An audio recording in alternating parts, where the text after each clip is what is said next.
नमस्कार। सुबह 8 बजे के समाचारों में आपका स्वागत है। मैं हूं दीपाली सिंह। समाचारों में सबसे पहले देखते हैं हेडलाइंस।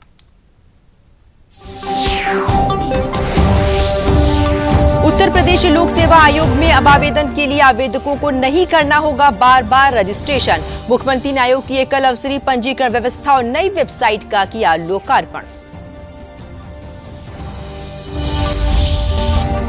प्रदेश में सभी प्रकार के शिक्षकों की भर्ती के लिए बनेगा एक ही आयोग। मुख्यमंत्री ने बेसिक, माध्यमिक, उच्च और तकनीकी शिक्षा संस्थानों में शिक्षकों के चयन के लिए उत्तर प्रदेश शिक्षा सेवा चयन आयोग के गठन के दिए निर्देश। प्रधानमंत्री नरेंद्र मोदी 27 जनवरी को विद्यार्थियों, शिक्षकों और अभिभावकों के साथ करेंगे परीक्षा पे चर्चा। कार्यक्रम में भागीदारी के लिए लोगों से मांगी गई हैं प्रविष्टियां। और प्रदेश में शीतलहर का प्रकोप जारी। घने कोहरे, गलन और कड़ाके की ठंड से जनजीवन हुआ प्रभावित। मौसम विभाग ने अगले 3 दिनों तक ठंड को लेकर सतर्क रहने को कहा।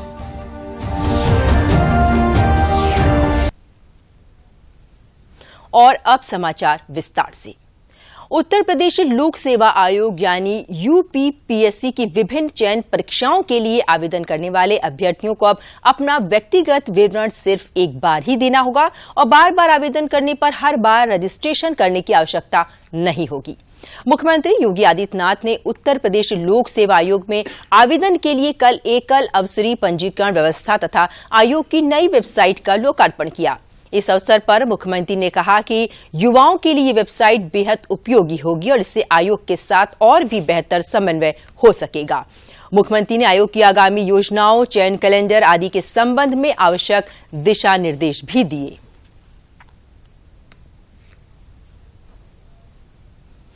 प्रदेश में सभी प्रकार के शिक्षकों की भर्ती के लिए अब एक आयोग ही चयन करेगा। इसके लिए शीघ्र ही उत्तर प्रदेश शिक्षा सेवा चयन आयोग गठित किया जाएगा।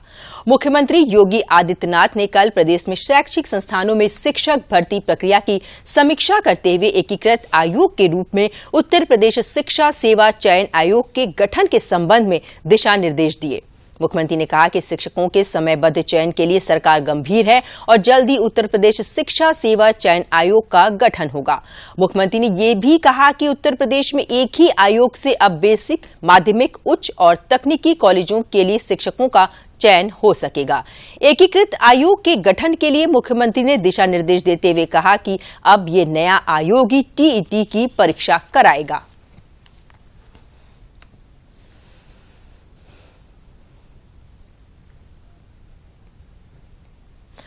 प्रधानमंत्री नरेंद्र मोदी ने इस महीने की 27 तारीख को परीक्षा पे चर्चा के 6वें संस्करण में विद्यार्थियों, शिक्षकों और अभिभावकों के साथ संवाद करेंगे। इसकी जानकारी शिक्षा मंत्री धर्मेंद्र प्रधान ने दी है। प्रधानमंत्री ने अनोखे परस्पर संवादात्मक कार्यक्रम परीक्षा पे चर्चा की अवधारणा बयां की। इस कार्यक्रम में पूरे देश के विद्यार्थी, अभिभावक और शिक्षक तथा विदेशों में रहने वाले भारतीय भी प्रधानमंत्री से बातचीत कर सकते हैं। वे तनाव मुक्त रहकर परीक्षा पे अच्छा प्रदर्शन करते हुए जीवन को उत्सव बनाने के गुर सीखते हैं। 9वीं से 12वीं कक्षा के विद्यार्थियों, शिक्षकों और अभिभावकों से इस कार्यक्रम में भागीदारी करने के लिए प्रविष्टियां मांगी गई हैं।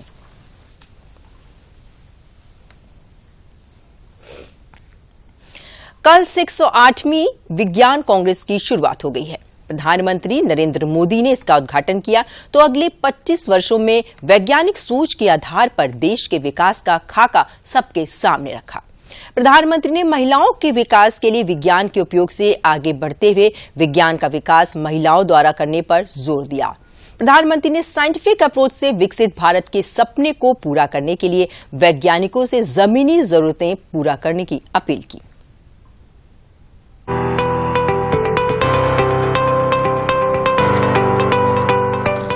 नागपुर में 108वीं भारतीय विज्ञान कांग्रेस का शुभारंभ हुआ। प्रधानमंत्री ने राष्ट्रसंत टुकड़ोजी विश्वविद्यालय में चल रहे विज्ञान कांग्रेस को वीडियो कॉन्फ्रेंसिंग के जरिए संबोधित किया। उन्होंने 21वीं सदी में भारत के लिए विज्ञान के महत्व और विज्ञान के क्षेत्र में भारत के योगदान को रखा।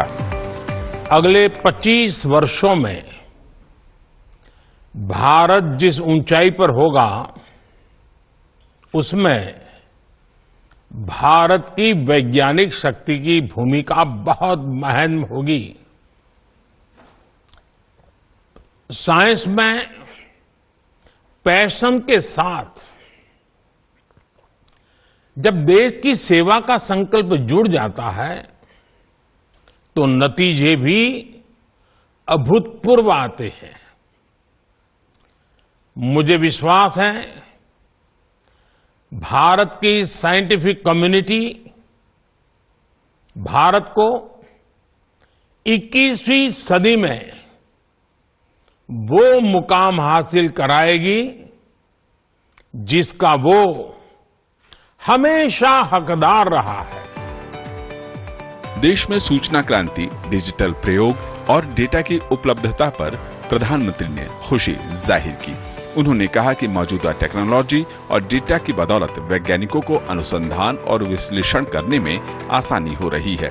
स्टार्टअप से लेकर स्पेस तक, हेल्थ से लेकर एम्पावरमेंट तक, भारत साइंटिफिक अप्रोच के साथ तेजी से आगे बढ़ रहा है और यही वजह है कि भारत ने साल 2015 के मुकाबले छलांग लगाकर साल 2022 में ग्लोबल इनोवेशन इंडेक्स में 81वें स्थान से लेकर के 40वें स्थान तक का सफर तय किया है। प्रधानमंत्री ने कहा कि विज्ञान के अनुसंधान नवोन्मेष की सार्थकता तभी है जब वो मानव जीवन में बदलाव कर सके। साइंस के प्रयास बड़ी उपलब्धियों में तभी बदल सकते हैं जब वो लैब से निकलकर लैंड तक पहुंचे, जब उसका प्रभाव ग्लोबल से लेकर ग्रासरूट तक हो, जब उसका विस्तार जर्नल से लेकर जमीन तक हो, जब उससे बदलाव रिसर्च से होते हुए रियल लाइफ में दिखने लगे। साथियों, जब साइंस की बड़ी उपलब्धियां एक्सपेरिमेंट से लेकर लोगों के एक्सपीरियंस तक का सफर तय करती है तो इससे एक अहम संदेश जाता है। अमृतकाल में भारत को मॉडर्न साइंस की सबसे एडवांस लेबोरेटरी बनाए जाने पर प्रधानमंत्री का जोर रहा। उन्होंने नई बीमारियों से बचाव के तरीके खोजने और संबंधित रिसर्च को बढ़ावा देने का आग्रह किया। प्रधानमंत्री ने कहा कि भारत में दुनिया की 17 से 18% आबादी रहती है और विज्ञान की दिशा इतनी बड़ी आबादी की जरूरतें पूरी करने की होनी चाहिए, तब जाकर देश आत्मनिर्भर भी बन सकेगा और औद्योगिक क्रांति 4.0 का नेतृत्व भी। बीते दिनों तवांग में चीनी सैनिकों के साथ भारतीय सैनिकों की हुई झड़प के बाद रक्षा मंत्री राजनाथ सिंह कल अरुणाचल प्रदेश की यात्रा पर थे। रक्षा मंत्री ने वहां से वीआरओ द्वारा बनाए गए कई प्रोजेक्ट जो कि अरुणाचल और कई अन्य राज्यों में थे उसकी शुरुआत की, तो कई राज्यों और केंद्र शासित प्रदेशों में जो भी प्रोजेक्ट थे उन्हें वर्चुअल तरीके से शुरू किया।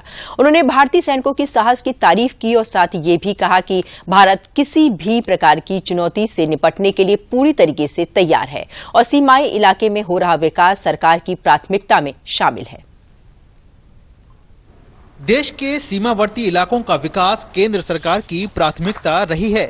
इस कड़ी में रक्षा मंत्री राजनाथ सिंह ने मंगलवार को अरुणाचल प्रदेश के सियांग जिले में बने सियोम पुल का उद्घाटन किया। सियोम नदी पर बना 100 मीटर लंबा सियोम पुल रणनीतिक रूप से बेहद महत्वपूर्ण है क्योंकि ये वास्तविक नियंत्रण रेखा के दूर दराज के क्षेत्रों में सैनिकों को तैनात करने में सैन्य रणनीतिक लाभ देता है।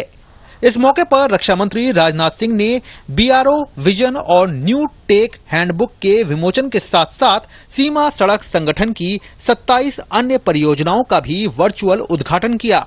इस मौके पर रक्षा मंत्री राजनाथ सिंह ने कहा कि अधिक से अधिक सीमावर्ती क्षेत्रों को जोड़ने की योजना मोदी सरकार की प्राथमिकता में है ताकि वहां रहने वाले लोगों के विकास के साथ साथ उनमें व्यवस्था के प्रति विश्वास की भावना विकसित हो सके। अधिक से अधिक सीमावर्ती क्षेत्रों को जोड़ने की योजना यह हमारी सरकार की प्राथमिकताओं में है ताकि वहां रहने वाले लोगों को विकास के साथ साथ उनमें व्यवस्था के प्रति एक विश्वास की भावना भी विकसित हो सके। रक्षा मंत्री राजनाथ सिंह के अरुणाचल दौरे का संदेश भी काफी बड़ा है। बीते दिनों तवांग में चीनी सैनिकों के साथ भारतीय सैनिकों की हुई झड़प के बाद रक्षा मंत्री का ये पहला दौरा है।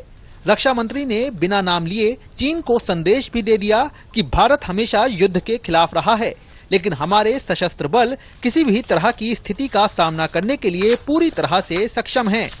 रक्षा मंत्री ने सीमावर्ती इलाकों में बुनियादी ढांचे के सुधार से जुड़ी योजनाओं की तारीफ की और कहा कि सैन्य बलों के लिए ये परियोजनाएं लाभकारी साबित होंगी। हमारी आर्म्ड फोर्सेस के जवान बड़ी संख्या में ऐसे इलाकों में तैनात होते हैं जहां पूरे साल ट्रांसपोर्ट की कोई सुविधा उपलब्ध नहीं हो पाती।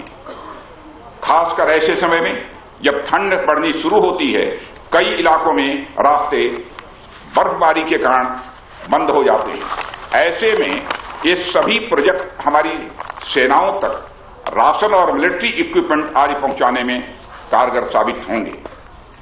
जिन प्रोजेक्ट का राजनाथ सिंह ने उद्घाटन किया, उसमें से 8 प्रोजेक्ट केंद्र शासित प्रदेश लद्दाख में, 4 केंद्र शासित प्रदेश जम्मू कश्मीर में, 5 अरुणाचल प्रदेश में, 3 सिक्किम, पंजाब और उत्तराखंड में और 2 राजस्थान में बनाए गए हैं। इस मौके पर अरुणाचल प्रदेश के मुख्यमंत्री पेमा खांडू ने कहा कि इन परियोजनाओं से संदेश बहुत स्पष्ट तौर पर उभरता है कि ये सरकार पर्वतीय क्षेत्रों में बुनियादी ढांचे के विकास के लिए प्रतिबद्ध है।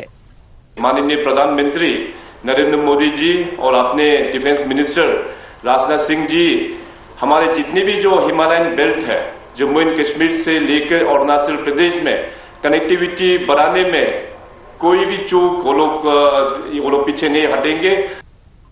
रक्षा मंत्री राजनाथ सिंह ने गांदरबल में वीडियो कॉन्फ्रेंसिंग के जरिए बीआरओ द्वारा निर्मित श्रीनगर सोनमर्ग गुमरी सड़क का भी उद्घाटन किया।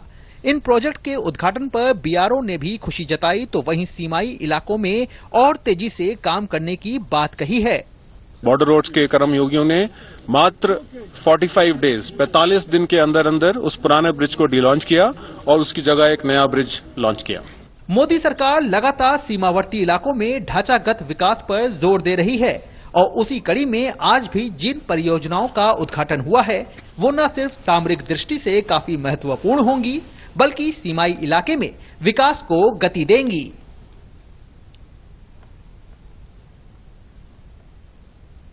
उत्तर प्रदेश निकाय चुनाव के मामले पर सुप्रीम कोर्ट आज सुनवाई करेगा।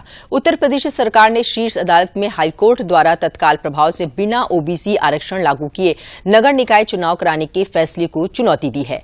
बीते 5 दिसंबर को यूपी सरकार ने नगर निगम नगर निकाय चुनाव के आरक्षण सिनेमा हॉल के मालिकों को बड़ी राहत देते हुए सुप्रीम कोर्ट ने कहा है कि सिनेमा घर के भीतर खान पान को लेकर सिनेमा मालिक नियम बना सकते हैं। लोगों को हॉल के बाहर या खाना या पेय पदार्थ लाने से रोक सकते हैं। हालांकि कोर्ट ने साफ किया है कि सिनेमा मालिकों को हॉल में लोगों के लिए मुफ्त पानी की सुविधा उपलब्ध करानी होगी। इसके साथ ही अभिभावक भी छोटे बच्चों के लिए बाहर से खाना ले जा सकते हैं। चीफ जस्टिस डीवाई चंद्रचूड़ और जस्टिस पीएस नरसिम्हा की बेंच ने कहा कि सिनेमा हॉल उसके मालिक की निजी संपत्ति है और वे अपने हिसाब से शर्तें लगा सकते हैं, बशर्ते वह लोगों के हित व सुरक्षा के खिलाफ न हो। अगर कोई सिनेमा हॉल में आता है तो इसे वहां के नियमों का पालन करना ही होगा। सुप्रीम कोर्ट ने यह आदेश सिनेमा हॉल के मालिकों की उस अर्जी की सुनवाई के दौरान लिया जिसमें उन्होंने जम्मू कश्मीर हाईकोर्ट के आदेश को चुनौती दी थी।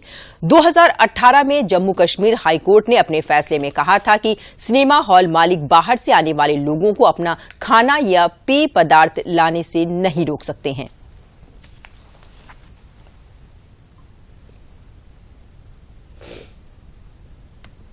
सुप्रीम कोर्ट ने जिम्मेदार पदों पर बैठे लोग जैसे मंत्रियों, सांसदों, विधायकों को किसी आपराधिक केस पर गैर जिम्मेदाराना बयान देने संबंधी याचिका पर फैसला किया है। सुप्रीम कोर्ट ने कहा है कि आर्टिकल 19 के सब सेक्शन 2 के तहत तर्कसंगत प्रतिबंध के अलावा जनप्रतिनिधियों पर अलग से कोई पाबंदी नहीं लगाई जा सकती है।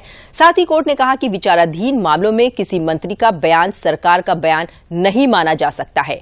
सांसद और विधायकों के अभिव्यक्ति की स्वतंत्रता की सीमा तय करने की मांग करने पर जस्टिस सैयद अब्दुल नजीर की अध्यक्षता वाली संविधान पीठ ने यह फैसला सुनाया है। संविधान पीठ में जस्टिस सैयद अब्दुल नजीर के साथ justice B R. Gavai, justice A S. Bopanna, justice V. Ramasubramanian और जस्टिस बी.वी. नागरत्ना शामिल थीं। जस्टिस BV नागरत्ना बहुमत के फैसले से अलग अपना फैसला दिया है। इससे पहले सुप्रीम कोर्ट ने कहा था कि सार्वजनिक पद पर आसीन लोगों को आत्म प्रतिबंध पर जोर देना चाहिए। देशवासियों के लिए अपमानजनक बेतुकी बातों से बचना चाहिए।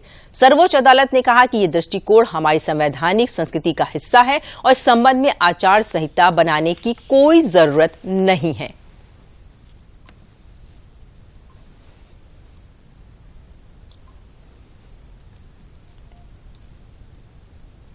समाचार अभी और भी हैं, लेकिन पहले लेते हैं ये विराम।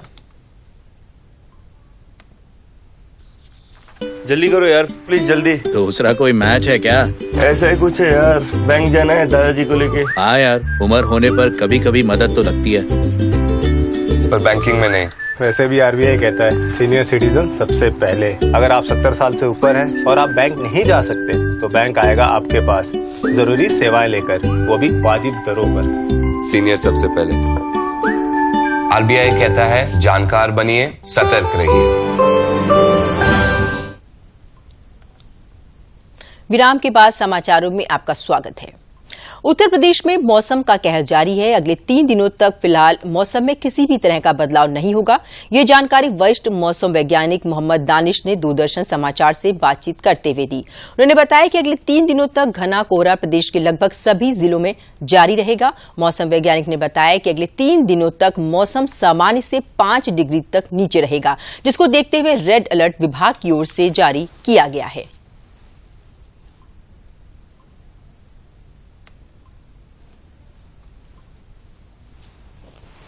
हमारे एटमॉस्फेयर में काफ़ी ह्यूमिडिटी का है, जिसकी वजह से फॉग पूरे प्रदेश में कोहरा बन जा रहा है और कोहरे की वजह से एक लेयर हमारे एटमॉस्फेयर में बन जाता है, जिसके वजह से कि जो हमारी सूरज की रोशनी होती है हमारे सरफेस पे नहीं पड़ती है, जिसकी वजह से तापमान में गिरावट दर्ज होती है। तो अभी फिलहाल जो दिन का तापमान है वो भी अपने सामान से 5-6 डिग्री डाउन चल रहा है और जिसकी वजह से ठंड गलन और थोड़ा सा हवाएं भी हैं, पश्चिमी हवाएं हैं, जिसकी वजह से गलन है।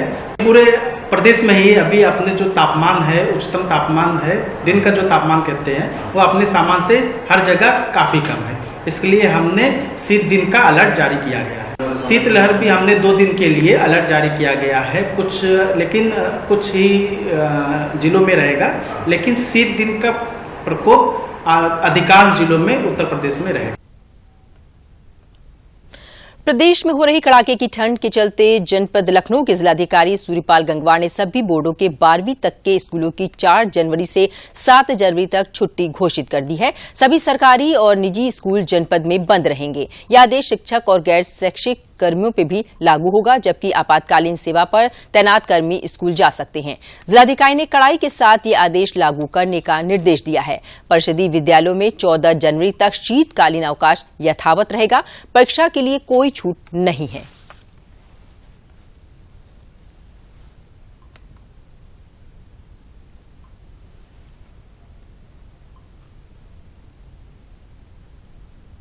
वाराणसी में पिछले कई दिनों से सूरज के दर्शन मुश्किल से हो गए हैं और दिनों दिन ठंड बढ़ती जा रही है। रात्रि में गलन बहुत ज्यादा होने से सड़कों पर सन्नाटा दिख रहा है। इस ठंड में लोगों को प्रशासन द्वारा जलाए गए अलावों से काफी राहत मिल रही है। रोडवेज स्टेशन और रेलवे स्टेशन पर लोग जगह जगह पर रजाई और कंबल में दुबके दिखे।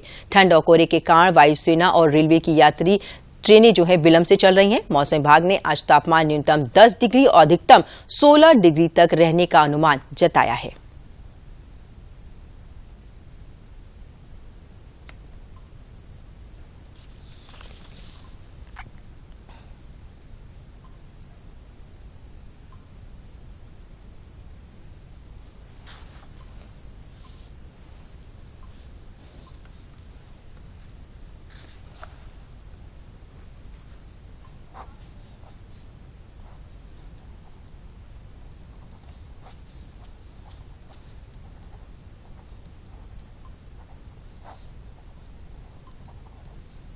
सर ठंड इतना पड़ रहा है सर, ये अलाव तो हम लोग के लिए वरदान साबित हो गया सर। अलाव की वजह से सर हम लोग को बहुत राहत मिली है सर। बुंदेलखंड के हमीरपुर में भी ठंड ने अपना एहसास कराना शुरू कर दिया है। लोग गर्म कपड़ों में अलाव तापते नजर आ रहे हैं। इस दौरान घने कोहरे की चादर से पूरा शहर ढका नजर आया। घना कोहरा छाए रहने के कारण कानपुर सागर हाईवे समेत अन्य मार्गों पर वाहनों की रफ्तार में ब्रेक लग गया है और वाहन रेंगते हुए नजर आ रहे हैं। ठंड के मद्देनजर नगर उद्योग व्यापार मंडल ने गरीब, असहाय और जरूरतमंदों को 300 कंबल वितरित किए हैं। उपजिलाधिकारी रविंद्र सिंह ने बताया कि सर्दी का प्रकोप जैसे जैसे बढ़ता जा रहा है, उसको देखते हुए हम लोगों ने पूरी तैयारियां कर रखी हैं। जगह जगह अलाव जलाए जा रहे हैं और रैन बसेरों की देखभाल भी की जा रही है। काफी ज्यादा कोहरा था, इसकी तैयारियों के क्रम में हम लोगों ने जगह जगह पर अलाव जलाना, अपने जो भी रैन बसेरे उनको तैयार करना, कंबल वितरण की सारी तैयारियां हमने पूर्ण कर ली है। अभी हम अपने तहसील में हम लोगों ने 6 रैन बसेरा की तैयारियां सुनिश्चित कर ली हैं। कंबल वितरण के लिए हमने सभी पात्रों की सूची तैयार कर ली है और इसके साथ ही हमने अलाव जलाने के लिए अन्य भिन्न भिन्न जगह को चिन्हित कर लिया है।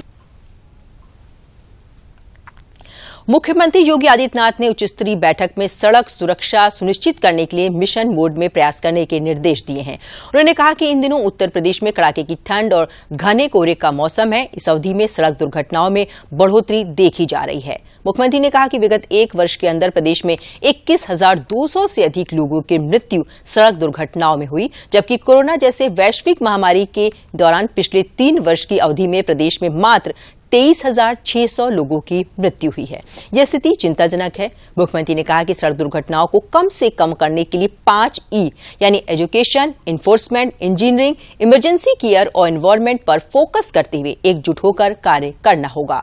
मुख्यमंत्री ने कहा कि सड़क सुरक्षा केवल एक विभाग की जिम्मेदारी नहीं है, ये सामूहिक प्रयासों से ही संभव हो सकेगा।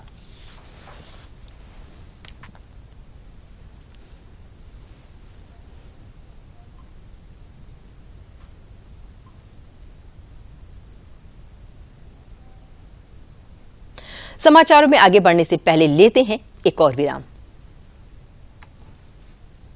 Come on boys, let's go practice। अरे रुक यार, मेरे बैंक अकाउंट में गलत एंट्री का प्रॉब्लम हो गया। अरे तो बैंक को कंप्लेन करना। बैंक को लिखे 1 महीना हो गया है, बट वो गूगली पे गूगली डाले जा रहे हैं। तो आरबीआई के लोकपाल को इन्फॉर्म करो। रुक, मैं समझाता हूँ। जैसे क्रिकेट में 3rd अंपायर, वैसे ही आरबीआई का ओम्बुड्समैन। आरबीआई कहता है अगर बैंक आपकी कंप्लेंट को 1 महीने में नहीं सुलझाता तो आप आरबीआई के कंप्लेंट मैनेजमेंट सिस्टम पर ऑनलाइन कंप्लेंट कर सकते हैं। ये आरबीआई का आसान तरीका है आपकी कंप्लेंट सुलझाने का, और वो भी फ्री। आरबीआई कहता है जानकार बनिए, सतर्क रहिए। विराम के बाद समाचारों में आपका फिर से स्वागत है। सरकार के प्रयास से भगवान राम की जन्मस्थली अब पर्यटन हब के रूप में निखर के सामने आ गई है। एक तरफ जहां भगवान राम का दिव्य भव्य मंदिर बन रहा है, तो वहीं मंदिर निर्माण के साथ ही अयोध्या में पर्यटन सुविधाओं के विकास, राम की पैड़ी की सजावट और नगर के अंतर्निहित सड़कों के चौड़ीकरण के आकर्षण से पर्यटकों की संख्या भी बढ़ी है। पिछले 1 साल में 2.5 करोड़ से ज्यादा पर्यटकों ने रामनगरी में अपनी उपस्थिति दर्ज कराई है। अयोध्या में श्रद्धालुओं की संख्या बहुत तेजी के साथ बढ़ी है। रामनगरी के होटलों की बुकिंग 1 साल में लगभग 90% बढ़ी है, जो कि अयोध्या में पर्यटकों के बढ़ने का सबसे बड़ा उदाहरण है।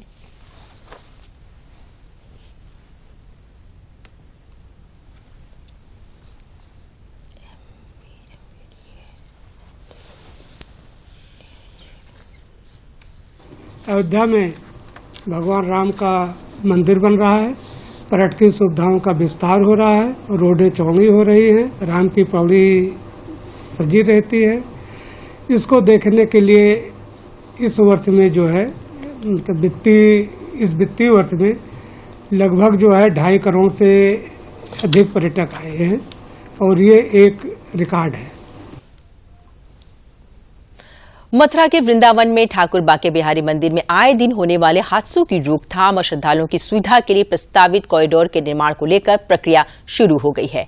श्री कृष्ण जन्माष्टमी पर ठाकुर बांके बिहारी मंदिर में मंगला आरती के दौरान 2 श्रद्धालुओं की मौत हो गई थी। इसके बाद सरकार द्वारा मंदिर में भीड़ नियंत्रण के लिए मंदिर में 5 एकड़ एरिया में कॉरिडोर निर्माण का प्रस्ताव इलाहाबाद हाईकोर्ट में दिया है, जिसके लिए हाईकोर्ट में सुनवाई चल रही है और अगली सुनवाई 17 जनवरी को होनी है। इसी के तहत जिलाधिकारी पुलकित खरे ने कॉरिडोर क्षेत्र में उपलब्ध कराई जाने वाली भूमि का चिन्हांकन और मूल्यांकन करने के लिए 8 सदस्यीय कमेटी का गठन किया है। कमेटी के अध्यक्ष नगर आयुक्त अनुनय झा को बनाने के साथ ही इसमें अपर जिलाधिकारी वित्त, MVDA के सचिव, SDM सदर, विशेष भू आधिपत्य अधिकारी, AIG स्टाम्प, एक्सियन, लोक निर्माण विभाग और CO सदर को शामिल किया गया है।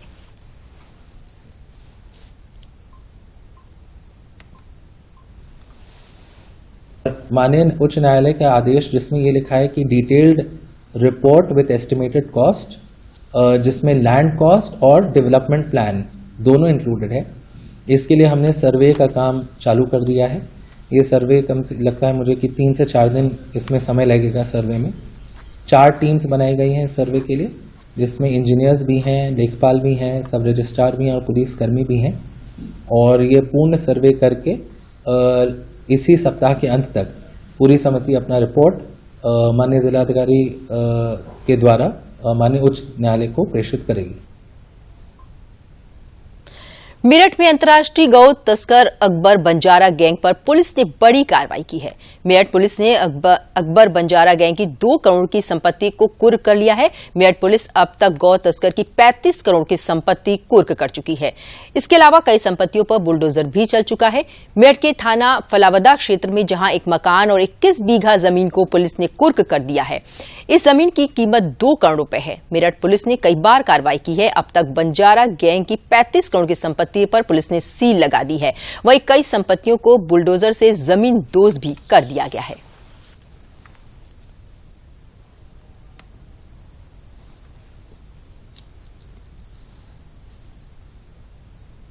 देखिए, ये अकबर बंजारा और इसके भाई सलमान बंजारा और समीम बंजारा के ऊपर कोकशी का एक मुकदमा, गोवध निवारण अधिनियम का एक मुकदमा पंजीकृत किया गया था। उसी मुकदमे के आधार पर एक गैंगस्टर एक्ट का मुकदमा पंजीकृत किया गया था, जिसमें गैंग लीडर जो था वो समीम बंजारा था। इसमें इनके जो अवैध संपत्ति जो अर्जित की गई थी उसकी कुर्की की कार्रवाई लगभग जारी है अभी भी लगातार। इसमें लगभग अभी तक 35 करोड़ की जो संपत्ति है वो कुर्की जा चुकी है। आज 2 करोड़ का जो इसका जमीन है 21 बीघा फलावदे में, उसकी कुर्की की कार्रवाई की जा रही है। और भी जो संपत्तियां हैं वो चिन्हित की गई हैं और उनके ऊपर भी आने वाले दिनों में कुर्की की कार्रवाई की जाएगी। माघ मेले का निरीक्षण करने के लिए उत्तर प्रदेश के मुख्य सचिव दुर्गा शंकर मिश्र और प्रमुख सचिव नगर विकास अमृत अभिजात प्रयागराज पहुंचे। दोनों ने मेले की तैयारियों का जायजा लिया, सभी भागों की तैयारियों को भी परखा। तैयारियों को देखने के बाद यूपी के मुख्य सचिव दुर्गा शंकर मिश्र ने कहा कि पिछले साल की अपेक्षा इस वर्ष और बढ़ने की उम्मीद है। प्रमुख स्नान पर्व 6 जनवरी पौष पूर्णिमा, 14 जनवरी मकर संक्रांति।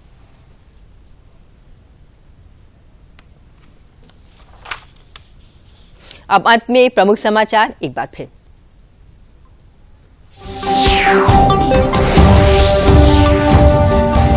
उत्तर प्रदेश लोक सेवा आयोग में अब आवेदन के लिए आवेदकों को नहीं करना होगा बार-बार रजिस्ट्रेशन। मुख्यमंत्री ने आयोग की एकल अवसरी पंजीकरण व्यवस्था और नई वेबसाइट का किया लोकार्पण। प्रदेश में सभी प्रकार के शिक्षकों की भर्ती के लिए बनेगा एक ही आयोग। मुख्यमंत्री ने बेसिक, माध्यमिक, उच्च और तकनीकी शिक्षा संस्थानों में शिक्षकों के चयन के लिए उत्तर प्रदेश शिक्षा सेवा चयन आयोग के गठन के दिए निर्देश। प्रधानमंत्री नरेंद्र मोदी 27 जनवरी को विद्यार्थियों, शिक्षकों और अभिभावकों के साथ करेंगे परीक्षा पे चर्चा। कार्यक्रम में भागीदारी के लिए लोगों से मांगी गई प्रविष्टियां।